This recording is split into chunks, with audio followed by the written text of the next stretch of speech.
Alrighty, good day everyone, welcome to my channel. My name is Wysol and today I'm going to be talking about the 3 layers of programming that influence everyone and it's kind of unavoidable for everyone. They also I'm going to correspond them to the 3 shamanic worlds as well, which I'll be talking about a little bit. I will read something out of a book a little bit regarding the shamanic worlds, and I'll show you a few pictures as well to kind of describe what I'm trying to talk about with the 3 layers of programming. Okay. So the 3 layers of programming are the 3 layers of the shamanic world, but I'll talk about how we get programmed by those layers as well, and how they correlate to the 3 shamanic worlds. Okay, so the 3 layers of programming are going to be your astrological programming, so you can correlate this to the upper worlds. Okay, your middle self programming, which is the programming for your environment. Okay, so your surrounding environment programs you. So the people and the place that you're in is going to program you. It's going to set conditions and restrictions onto you of what you perceive that you can do. Okay, and the lower world programming is going to be your biological programming, the programming that is kind of set in stone, as well as the astrological programming being set in stone. Your biological programming is your biology, your genes. I'm half Filipino. You're probably, I don't know, half something else. I'm half Filipino and English. You probably aren't half Filipino and English like me. You have a different biological and genetic programming to me. Okay? And you are born at a different time, a different place to me, which means you have a different astrological programming. Okay? I was born on the 15th of February 1995 at 10:10 a.m. Okay? Which is why my Instagram name is Wysol1010. So that is why I put the little 1010. I was born at 10:10 a.m. Okay? Again, you were probably not born at that time, at that date. Even if you were born at that time and that date, you may have been born in a different location, which again gives you another different astrological programming. Okay? So these are the 3 layers of programming that everyone is influenced by, and they're unavoidable, and you kind of just have to deal with them. Okay? This is how this can help you find your path, because you realize that your programming is going to be different than everyone else. Okay? Everyone has a very, very unique set of programming. Again, you could be born at the same time and date as me, but I was born in the UK and you were born in Jamaica. You have a different astrological programming. Again, you could be mixed Filipino and mixed English, but my Filipino side has Spanish in it, and my dad's side has like Irish and something in it. But your Filipino side could be more Chinese, okay? And your English side could be more Spanish. Do you get where I'm going here? There are so many layers to the programming that it's unavoidable, and you kind of just have to deal with it. And this is how it can help you kind of find your way, okay? Because you want to find what is suited to you, biologically and astrologically, okay? So reading your birth chart will help you find what is suited to your astrological programming. Studying your culture, your like family heritage, can help you find what you're attuned to as well. But the middle world is kind of the you could say you could change it, you could change the programming in it, but the middle world is simultaneously a collective experience. Okay, so you would have to not make someone change their perception to help change the collective perception, but you would just need to change your perception to help other people change their perception. Okay? Don't try to help people, just be yourself and you'll naturally help people. Okay? But the pictures that I'm going to show you, I'm going to show you the ones out of this book first, then I'll show you the one that I've drawn, which is similar to the ones out of the book. And I also want to read something out of this book a little bit, because from what I've read in different kind of YouTube videos, like a Discord group that I used to be in, stuff like that, some people have don't really understand what the middle self, the upper self and the lower self are. They perceive like the lower self to be the kind of basic animalistic instincts of like demonic instincts or lower self instincts, and the upper self to be the instincts of the like your guardian angel, which is pretty much true in a way for the higher self, and stuff like that. And they perceive the middle self to kind of just be the you, there's a you, there's a lower kind of density version of you and a higher density version of you. That's not necessarily the case. I'll show you these pictures first, and then I'll read out the little bits on how it describes the middle self, upper self and the lower self, okay? And then I'll start talking about the stuff that I've drew in my journal about the three worlds and stuff, and then we'll kind of talk about it a little bit more. So, the three worlds, again, the three layers of programming mimics the three shamanic worlds, okay? So, you can also correlate this to the tree of life and the tree of death. Recently read some occultists. I'm really a fan of the tree of life and death because they are due concepts. But the shamanic world tree is not a due concept, okay? So the tree of life would be the tree and its flowers and stuff, okay? The tree of death would be its roots. Yeah, so there is two trees, well there is one tree, quoting Curtis Joseph from Hail Infernal Group. There is one tree, but the tree has roots, okay? The tree will always have roots. So you could say that the subconscious programming or the biological programming are the roots of your tree, okay?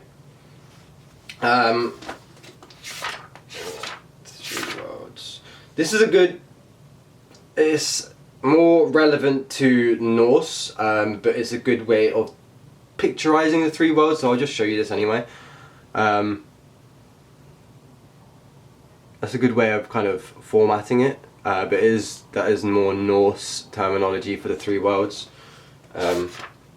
Right, shamanic psychology, okay, the middle self, higher self and the lower self. What are they? The middle self corresponds to the middle world, which I've just explained. This is your physical self, but it is much more than just your body. The middle self is your middle world identity. It is your personality and your ego. It is your past memories and all your potential future choices. Okay? Your higher self. What is your higher self? Now I just read like a tiny bit out of the paragraph, so if you do want to check out information on shamanic working, Christopher Penzak's the Temple of Shamanic Witchcraft. I can't read it backwards.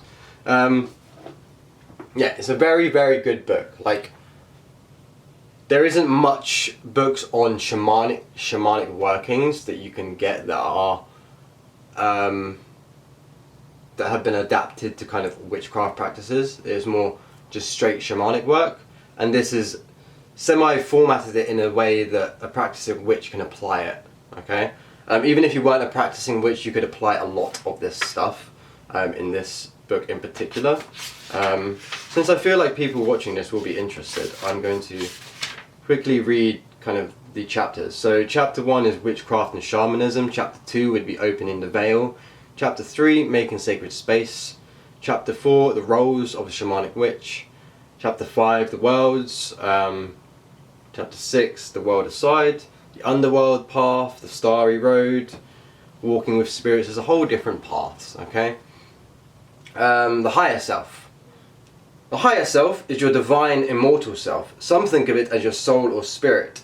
Ceremonial magicians, aka thelemics, what they're quoting here, actually, they should just say thelemic magicians characterize it as your holy guardian angel, or HGA for short, or Golden Dawn, or Illuminati. Yes. I just said it. Golden Dawn or Illuminati, consider it as your holy guardian angel. I'm not sure if it's true. not sure if 100% true, but again, it's on a Facebook group. There is the people in this Facebook group, if you're not aware of this Facebook group, or if you're not in this Facebook group, there is a Facebook group that I'm in called Hail Infernal, okay? It is practicing witches, not all aligned to the infernal current, but there's a lot of very well versed witches on there. Like writers, there's multiple writers, multiple book authors. There's the guy that wrote this book in thingy. I think there's J.S. Garrett. I think even E.A. Quetting's in it. I'm not sure. I think I've seen Michael Lawrence join. I'm not sure. But yeah, there's a lot of occultists. So if you are on Facebook, I'm not really a fan of Facebook, but I still use it to communicate with some family, and to just check out that group as well, because that is, like, there is some knowledgeable people in that group.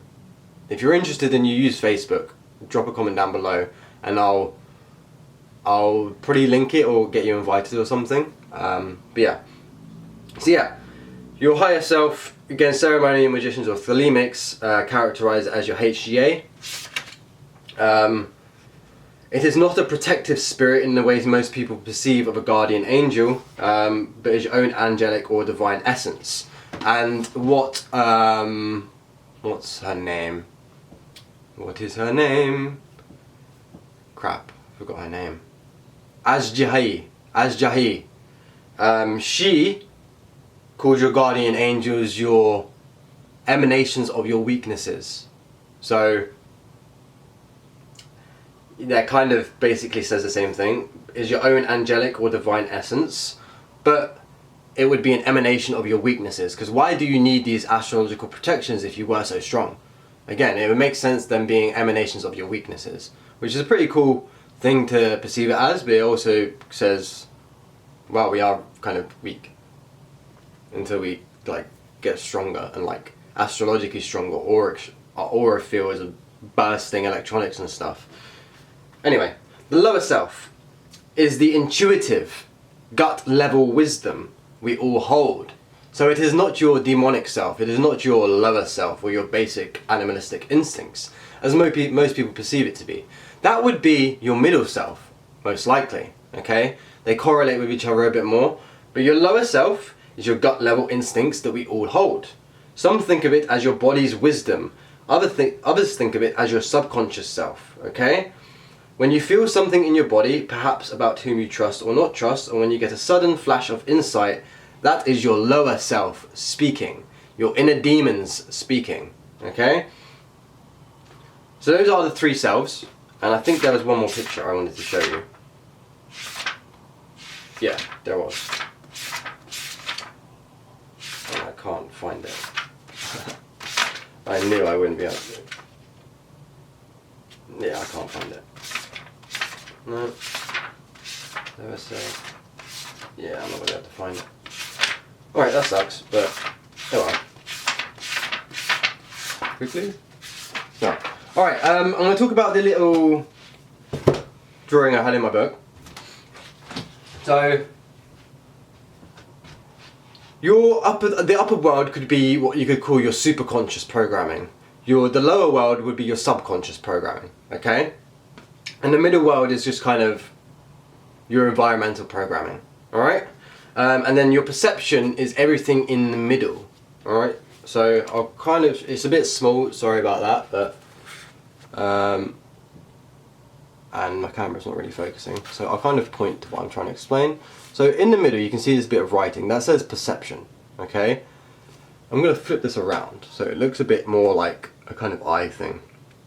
So upper world, lower world, middle world in the middle, and your perception is all three of them combined straight in the middle. That is how you perceive everything based on your upper world, lower world and middle world perception and programming, okay? So your astrological programming, your biological programming and your environmental programming determines how you perceive your reality.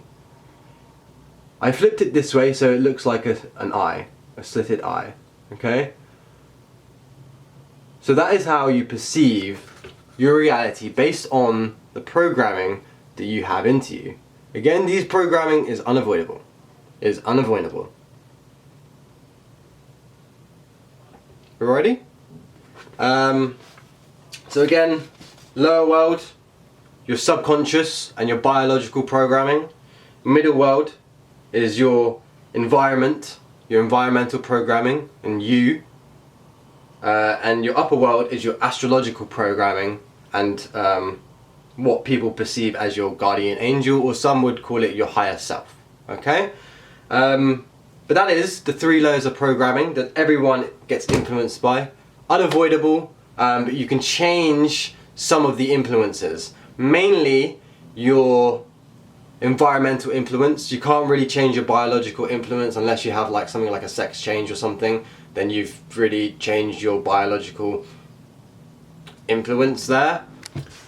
Alrighty, so I just wanted to add a little bit about how your layers of perception can be influenced. So how the governments or how the elites control your perception. Okay? So how they influence these 3 layers of programming. Okay? So how are they going to influence your astrological programming if they can't necessarily move the star placements, etc., etc.? But what if they could? What if they could westernize astrology? Okay? So there's Eastern and Western astrology. Both are needed to be understood to get a full perception or a full awareness of astrology and your astrological programming. So just reading your Western natal chart is not going to be good enough. Just following Western astrology is not going to be good enough. Because as we are aware, the Western cultures have negatively influenced us. Okay? For example, westernized religions, etc., etc. So reading your Eastern, your Vedic astrological start, start studying Vedic astrology, not just Western astrology. Study both astrological standpoints, otherwise you're not going to be fully aware of your astrological programming. Okay? Because stars are fixed. They don't really move places, okay? So their energy typically is fixed. Okay, so the mutable and the, what's the other one on the Western? I don't really do Western astrology. But the stars don't move. Okay? So study Eastern astrology as well as Western astrology. Intertwine them both and you'll have a better awareness or a wider awareness of your astrological programming. Okay? I'll talk about how they influence your middle world programming at the end because that's kind of the obvious one. But the lower world programming, so how are they going to influence your biology or your genes? Well, this might be obvious for some people, but genetically modified organisms, okay? Or genetically GMOs. GMO food will manipulate your biology, okay? So this is how they can alter your biological programming for something that they want, okay?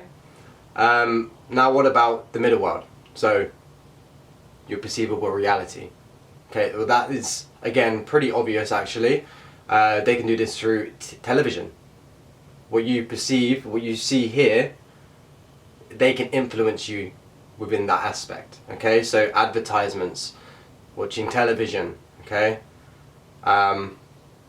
Your environment, what's in your environment, how much pollution, that can all influence you.